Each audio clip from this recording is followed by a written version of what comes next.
desplazar el día de la muerte de Cristo a un día incorrecto nos impedirá entender algunos significados importantísimos en la simbología bíblica de las fiestas y otras profecías muy relacionadas con este tema. Tradicionalmente, el cristianismo en general recuerda la Semana Santa conmemorando el viernes la crucifixión de Jesús, el sábado su reposo en el sepulcro y el domingo de resurrección. Sin embargo, Jesús varias veces relaciona su muerte con 3 días, y en Mateo 12:40 hace una afirmación profética donde dice que así como estuvo Jonás en el vientre del gran pez 3 días y 3 noches, así estará el Hijo del Hombre en el corazón de la tierra 3 días y 3 noches. Debido a esto, hay muchos cristianos que al ver claramente que no hay forma de hacer encajar 3 días y 3 noches entre el viernes y el domingo, dicen que Jesús no murió el viernes. Algunos dicen que murió el jueves y muchos otros que murió el miércoles. Te invito a que te quedes conmigo hasta el final para que juntos resolvamos de una vez por todas el día de la muerte de Cristo, armonizando todos los versículos. Comenzamos.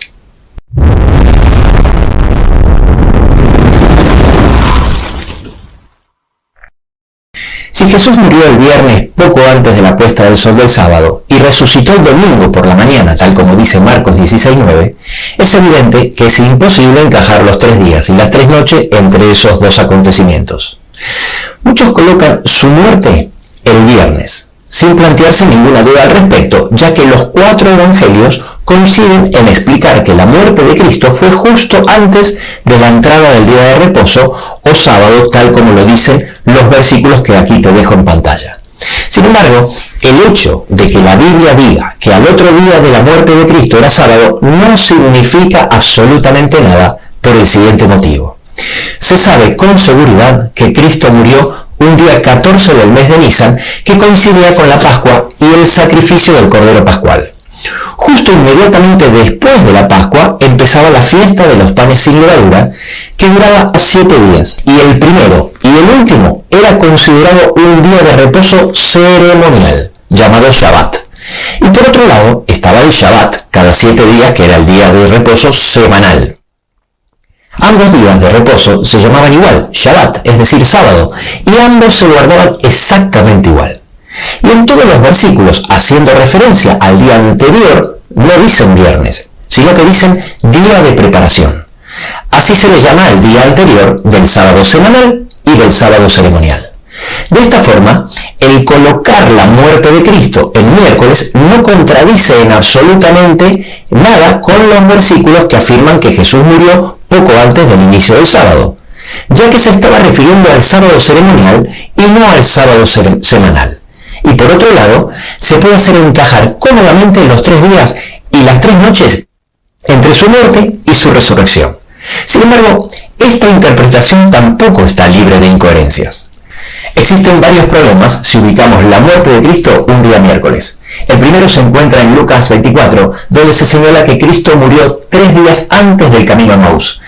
En el versículo 1 y el versículo 13 nos explica claramente que los 2 discípulos estaban caminando a Emaús el primer día de la semana, es decir, el mismo domingo de la resurrección. Y sabemos que era por la tarde porque era un camino de 60 estadios, es decir, un camino máximo de 2 horas, y en el versículo 29 dice que llegaron cuando ya estaba oscureciendo. Ahora bien, en el versículo 21, uno de ellos dice, hoy es ya el 3er día que esto ha acontecido. Y es imposible que ellos dijeran un domingo por la tarde que ya había pasado 3 días de la muerte de Jesús si él hubiese muerto un miércoles, especialmente si tomamos en cuenta que Jesús y los judíos contaban el tiempo con el sistema de cómputo inclusivo, como veremos en breve, donde los 3 días se refería a pasado mañana. Por eso el llevar la muerte de Cristo al jueves, como hacen algunos, tampoco resuelve el problema, ya que sigue estando lejos de los 3 días mencionados en el camino a Emaús. En segundo lugar, otro gran problema es que Cristo resucitó el domingo de mañana. Así lo afirma Marcos 16:9, diciendo resucitado Jesús por la mañana el primer día de la semana. Y en Marcos 16:2 dice que las mujeres llegaron al sepulcro muy de mañana, ya salido el sol, es decir, poco después del amanecer. Si Cristo hubiese muerto un miércoles, ni aunque tomemos los 3 días como 72 horas, llegamos al domingo a la mañana, sino que Jesús tendría que haber resucitado a más tardar un sábado por la noche, contradiciendo lo que dice Marcos 16. Y si ponemos la muerte de Cristo un jueves, tampoco coincide, ya que 3 días completos llevaría la resurrección al domingo a la tardecita, y si tomamos los 3 días, tal como veremos que contaban los judíos, también coloca la resurrección durante el sábado. Y en tercer lugar está el texto de Juan 19:31, donde llama al día de reposo, que empezó pocas horas antes, después de la muerte de Cristo, un día de reposo de gran solemnidad. Literalmente un sábado grande, un mega sabbat. Muchos argumentan que se le llamaba así a los sábados ceremoniales, pero eso no es así por 2 motivos. En primer lugar, porque había muchos sábados ceremoniales durante el año, 7 para ser exactos, y en segundo lugar porque esos sábados se guardaban y se llamaban exactamente igual que los sábados semanales. La palabra Shabbat, que hace referencia al sábado, aparece más de 100 veces en el Antiguo Testamento, pero la palabra Shabbatón o la frase Shabbat, Shabbatón, aparece solo 10 veces en la Biblia. Ahora bien, como en algunas ocasiones se le adjudica a algunas fiestas ceremoniales la palabra Shabbatón, y algunas de ellas aparecen en Levítico 23, que es donde enumera los 7 sábados ceremoniales, entonces algunos argumentan que se le llamaba Shabbatón porque eran sábados especiales, y por eso Juan llamó en griego en el Nuevo Testamento sábado grande o un mega sabbat al sábado posterior a la Pascua. Sin embargo, esta conclusión no tiene sentido por el siguiente motivo. De las 10 veces que aparece la palabra Shabbatón, se le adjudica más veces al sábado semanal y anual que a los sábados ceremoniales. Aquí en pantalla te dejo los versículos donde se le llama Shabbat, Shabbatón, al sábado semanal. Cabe destacar que en el último ejemplo de Levítico 23:3, justamente en el capítulo donde explica los 7 sábados ceremoniales, al principio en la introducción del capítulo habla del sábado semanal, reivindicando su importancia y dejando bien claro que el sábado semanal también es una fiesta solemne y además lo llama Shabbat, Shabbatón. En Levítico 25, 4 y 5 2 veces describe como Shabbatón al reposo anual, es decir, al 7º año en el que se debía dejar descansar a la tierra después de 6 años de siembra. Y también describe como Shabbatón a las fiestas ceremoniales, sí, pero no a todas, solo a 3 de ellas, justamente a los 4 sábados ceremoniales de las fiestas de otoño.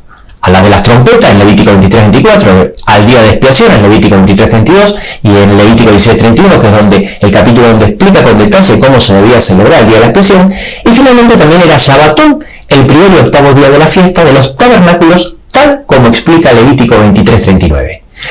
Los sábados de las fiestas de primavera relacionados con la Pascua nunca, insisto, nunca fueron considerados Shabbatón, para que nadie ponga su atención en el día, sino en el sacrificio pascual que ocurría al inicio de esas fiestas.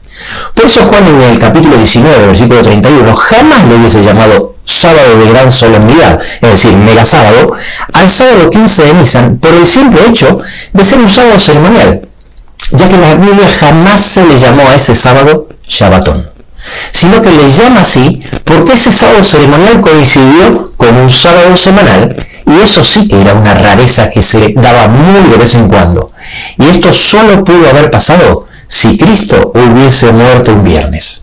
Dicho sea de paso, tiene toda la lógica del mundo que si Jesús tardó 4.000 años en morir por nosotros en un día de Pascua, se haya guardado para ese día tan especial un sábado pascual que coincida con un sábado semanal.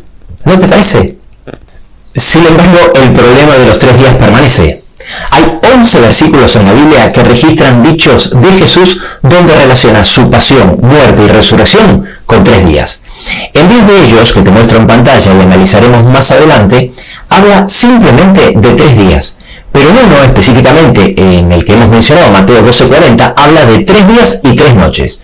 Dice, porque como estuvo Jonás en el vientre del gran pez 3 días y 3 noches, así estará el Hijo del Hombre en el corazón de la tierra 3 días y 3 noches. Y este problema lo vamos a resolver en 3 pasos. En primer lugar, veremos el cómputo inclusivo, que es la forma bíblica de contar el tiempo. En segundo lugar, analizaremos desde dónde Jesús contaba los 3 días. Y en tercer lugar, vamos a descubrir el significado de la frase corazón de la tierra. Empecemos Por el primer punto, los judíos no contaban el tiempo como lo hacemos en la actualidad.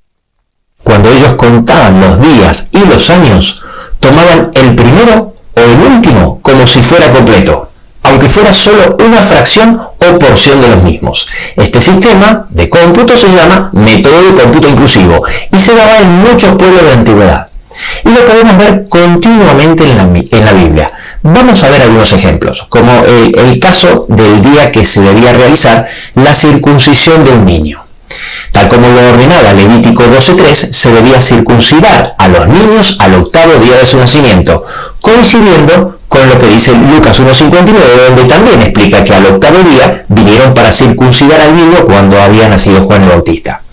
Sin embargo, en Génesis 17:12, expresado con el cómputo inclusivo, dice que a la edad de 8 días será circuncidado todo varón, y lo mismo ocurre en Lucas 2:21 cuando dice cumplidos los 8 días, cuando circuncidaron a Jesús, haciendo coincidir el octavo día del nacimiento con la frase 8 días de edad u 8 días cumplidos.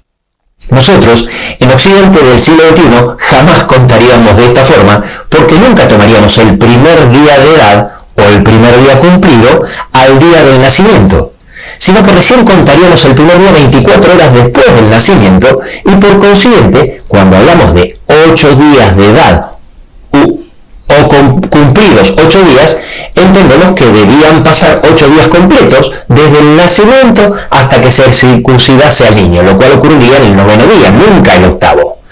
No así para el cómputo inclusivo utilizado en la época bíblica para muchas civilizaciones semitas que contaban el día de nacimiento como el primer día, y así hasta llegar al 8º, sin importar a qué hora el niño había nacido ni a qué hora el niño era circuncidado, tomando, tal como indicamos arriba, una fracción del primer día y una fracción del último día, como si fueran días completos.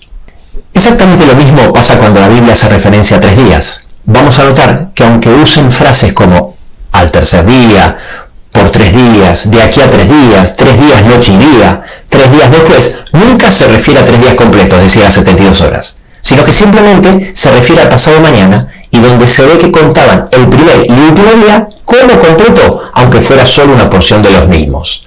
Uno de los textos más claros es el ejemplo de la primera frase, al tercer día, dicho por el mismísimo Jesús en Lucas 13:32-33, cuando habla de hoy, mañana y al tercer día, y luego vuelve a repetir hoy, mañana y pasado mañana. Con este versículo queda clarísimo que cuando Jesús hablaba del tercer día, se refería a pasado mañana. Ahora bien, llegado a este punto y antes de seguir avanzando, quiero hacer un pequeño paréntesis para aclarar que soy muy consciente que esto resuelve parcialmente el problema, ya que resuelve los 10 versículos que mencionamos anteriormente, donde Jesús habla de 3 días, pero no resuelve el texto en cuestión de Mateo 12:40, donde dice también 3 noches. No lo resuelve por ahora, pero ten un poco de paciencia y acompáñame hasta el final del video y verás cómo todo te quedará muy claro, especialmente después de ver el segundo y el tercer punto. Pero antes de analizar esos 2 puntos, es necesario que el primer punto, donde explicamos el cómputo inclusivo, quede totalmente claro. Así que sigamos con los ejemplos. La segunda frase, por 3 días, en Génesis 42:17, dice que José puso a sus hermanos en la cárcel por 3 días, pero luego el texto dice que en realidad se fueron al tercer día, según el cómputo inclusivo, y no al 4º día, como era de esperar si tuvieran que estar en la cárcel 3 días completos. Exactamente lo mismo pasó con Roboam, donde en 1 de Reyes 12:5 le dijo a los que estaban hablando con él que volvieran de aquí a 3 días. Pero luego en el versículo 12 confirma que volvieron durante el tercer día. O como pasó con la reina Esther, donde en Esther 4:16 dice que ella pidió al pueblo que ayunen 3 días, noche y día, y después ella iría a ver al rey. Para luego decir en el capítulo 5:1 que ella fue a ver al rey durante el tercer día, cuando lo lógico hubiese sido ir a ver al rey al 4º día si tuviese que esperar que pasen los 3 días completos. Mucho más claro se ve en la historia donde José y María pierden a Jesús porque se había quedado en el templo. En Lucas 2:44-45 dice que anduvieron camino de un día cuando se dieron cuenta que no estaba entre ellos y volvieron al templo a buscarlo. Y después de un día de camino de ida y un día de camino de vuelta, lo encontraron 3 días después. La forma bíblica de contar el tiempo no solo se observa en el cómputo de días, sino también en el cómputo de años. Un lugar donde se aprecia esto muy claramente es en 2 de Reyes 18:9, donde dice que el cuarto año del rey Ezequías, que era el año séptimo del rey Oseas, Salmanasar, rey de los asirios, sitió a Samaria. Y luego en el versículo 10 dice que en el año sexto de Ezequías, el cual era el año noveno de Oseas, Samaria fue tomada, aclarando que ocurrió 3 años después, aplicando el cómputo inclusivo, ya que no importa en qué parte del primer año se sitió y en qué parte del tercer año se tomó, ya que, como venimos explicando desde el principio, se toma el primer año y el último año como completo, aunque fuera solo una porción de los mismos. Y así, podríamos continuar con otros ejemplos, pero creo que con estos son más que suficientes. Pasemos al punto 2, que explica desde dónde empezó a contar Jesús. El versículo de Mateo 12:40 es donde Jesús dice que estará como Jonás 3 días y 3 noches en el corazón de la tierra. Sin tomar en cuenta este versículo, ya que lo vamos a analizar en el punto 3, hay 10 textos en toda la Biblia donde Jesús hace mención de 3 días en relación a su muerte hasta la resurrección. Si prestamos atención en todos los casos, Jesús no empieza a contar desde su muerte. Él siempre, antes de su muerte, menciona los sufrimientos anteriores a su crucifixión. Padecerá mucho, será entregado y desechado, le encarnecerán, lo azotarán, lo escupirán y después sí, dice, lo matarán y resucitará. Así que es evidente que él cuenta los 3 días desde el Getsemaní, no desde su muerte, coincidiendo de esta forma los 3 días sin necesidad que tengamos 72 horas exactas, ya que Jesús usaba el cómputo inclusivo, tal como era común en su cultura, y a la vez tenemos las 3 noches que mencionó Jesús en Mateo 12:40. Que Jesús cuente el Getsemaní tiene toda la lógica, porque no se puede obviar el sufrimiento y la humillación infinita que nuestro Señor tuvo que soportar durante todo el periodo de tortura, donde Satanás hizo lo indecible para doblegarlo de su intención de morir por nosotros. Es un error común de interpretación bíblica adjudicarle el periodo de tiempo al último acontecimiento de una lista de sucesos, tal como ocurre en los versículos donde Jesús explica que sufrirá mucho y morirá y resucitará el tercer día, cuando en realidad el periodo de tiempo incluía todos los acontecimientos de la lista. Otro caso que nos sirve de ejemplo donde normalmente ocurre la misma confusión es la profecía de los 400 años de Génesis 15:13, donde Jehová le dice a Abraham: ten por cierto que tu descendencia morará en tierra ajena, será esclava allí y será oprimida 400 años. Al leer este versículo, muchos cristianos llegan a la errónea confusión que el pueblo de Israel estuvo esclavizado unos 400 años y nada más lejos de la realidad, ya que de la misma forma el periodo de tiempo incluye todos los acontecimientos de la lista y la profecía empieza a contar desde que la descendencia de Abraham entró en tierra ajena, es decir, en Egipto, y esto se cumplió cuando la egipcia Agar se marcha a Egipto con Ismael. Así que con estos 2 puntos aclaratorios, 1, la forma bíblica de contar el tiempo usando el cómputo inclusivo, y 2, entendiendo desde dónde Jesús empieza a contar, tendríamos el problema resuelto. Insisto, para que no quede ninguna duda, Jesús contaba los 3 días sin necesidad de que tengamos 72 horas exactas, usando el sistema bíblico utilizado por siglos por los judíos llamado cómputo inclusivo. Y a la vez, al contar desde el Getsemaní, tenemos las 3 noches que mencionó Jesús en Mateo 12:40. Pero para que estemos más seguros de que llegamos a la conclusión correcta, vamos a analizar el tercer punto, donde vemos el significado de la frase corazón de la tierra. Como podemos ver, Mateo 12:40 es una frase de Jesús totalmente diferente a los otros 10 versículos. No solo porque es el único que menciona las 3 noches, sino que también porque es el único donde él se refiere a que durante 3 días estará en el corazón de la tierra. Cuando Jesús dice el corazón de la tierra, sabemos que se refiere a una frase simbólica y no literal, por 5 motivos. En primer lugar, porque toda la frase es una profecía de lo que va a ocurrir. En segundo lugar, porque no estuvo literalmente en el corazón de la tierra. Ni siquiera estuvo debajo de la tierra, sino sobre ella dentro de una cueva. En tercer lugar, porque la tierra simboliza coincidentemente a las personas que arrestaron a Jesús y se encargaron de hacerlo padecer hasta la muerte. Esta simbología la explico un poco más profundamente en este video del cual aquí arriba te dejo el link, pero de todas formas lo vamos a desarrollar aquí brevemente. Según la parábola del sembrador de Mateo capítulo 13, cuya interpretación no deja lugar a dudas, ya que la interpreta el propio Jesús, cuando la semilla que representa la palabra de Dios prospera, da fruto a 100 por 1. Pero en varias ocasiones la semilla no prospera. Por diferentes motivos, la palabra de Dios es rechazada y solo queda tierra. En el libro de Ezequiel 22, hablando sobre aquellos sobre los cuales él derrama su enojo, los describe como tierra seca, diciendo: tú no eres tierra limpia ni rociada con lluvia en el día del furor. Por consiguiente, en la Biblia, cuando se habla de tierra en sentido simbólico, es decir, solo tierra sin verde o tierra seca, se está refiriendo a los seres humanos que viven ajenos a la palabra de Dios o la abandonaron.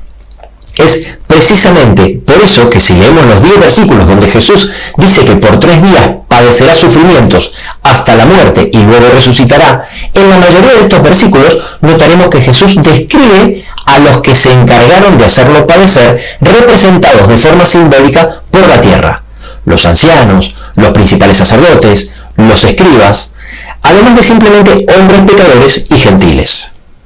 Pasemos al cuarto motivo. Por si te parece raro que Jesús haya utilizado esta simbología profética de la siembra, quiero decirte que no era nada extraño en él. Aún en uno de sus peores momentos de agonía, cuando ya no podía sostener su propia cruz y se la tuvo que llevar otro, Jesús se dirige a un grupo de mujeres que lloraban por él y les habla utilizando la misma simbología. Él les dice en Lucas 23:31, porque si en el árbol verde hacen estas cosas, en el seco, ¿qué no se hará? Y por último, el quinto motivo es que él dijo que estaría en el corazón de la tierra como Jonás estuvo en el interior del pez. Por consiguiente, es la historia de Jonás la que nos debe arrojar luz sobre el significado de la frase. ¿No te parece? Jesús dijo que él estaría en el corazón de la tierra como Jonás estuvo en el interior del gran pez. Tan pronto Jonás se encuentra en el interior del pez, realiza una oración a Dios que es una tipología increíble y maravillosa, con frases propias de la agonía de Cristo en el Getsemaní. En Jonás capítulo 2 tenemos registros de esa oración, que entre otras cosas dice: invoqué en mi angustia a Jehová, y él me oyó, desde el seno del Seol clamé. Desechado soy de delante de tus ojos, mas aún veré tu santo templo. La tierra echó sus cerrojos sobre mí para siempre, mas tú sacaste mi vida de la sepultura, oh Jehová, Dios mío. Mas yo, con voz de alabanza, te ofreceré sacrificios, pagaré lo que prometí, la salvación es de Jehová. Efectivamente, con Jonás, así como Jonás inició los 3 días y 3 noches desde el interior del gran pez, clamando a Dios en oración, de la misma forma Jesús inició sus 3 días y 3 noches en el corazón de la tierra con una angustiosa oración, en tan grande agonía, que su sudor, dice Lucas 22:44, eran como grandes gotas de sangre. De esta forma, tomando el cómputo inclusivo, viendo que Jesús siempre cuenta desde el Getsemaní y entendiendo el significado de la frase profética, el corazón de la tierra, ahora Mateo 12:40 no solo no nos parece contradictorio, sino que hace sentido por todos lados, haciendo armonizar todos los textos. Incluso aquellos que tampoco coincidían con la teoría de que Jesús murió un miércoles o un jueves. Ahora todo coincide. Ahora sí tiene lógica que los 2 discípulos que viajaban a Emaús digan un domingo por la tarde que hacía ya 3 días que habían crucificado a su maestro según la forma de contar el tiempo que tenían ellos. Ahora sí tiene lógica que le llamen a ese sábado, sábado de gran solemnidad o sábado grande. Y especialmente ahora sí, que sabes que Cristo murió un viernes, podrás encontrarle todo el sentido a la próxima fiesta, la de los panes sin levadura, que tan pronto la suba, aquí arriba te dejo el link. No te olvides de suscribirte y darle a la campanita para que no te lo pierdas. Y recuerda que en la comprensión de estos temas puede estar la salvación eterna tuya y de tu familia. ¿Sabes por qué? Porque tu salvación depende de aceptar lo que Jesús hizo por ti y por mí. Nos vemos en el próximo video.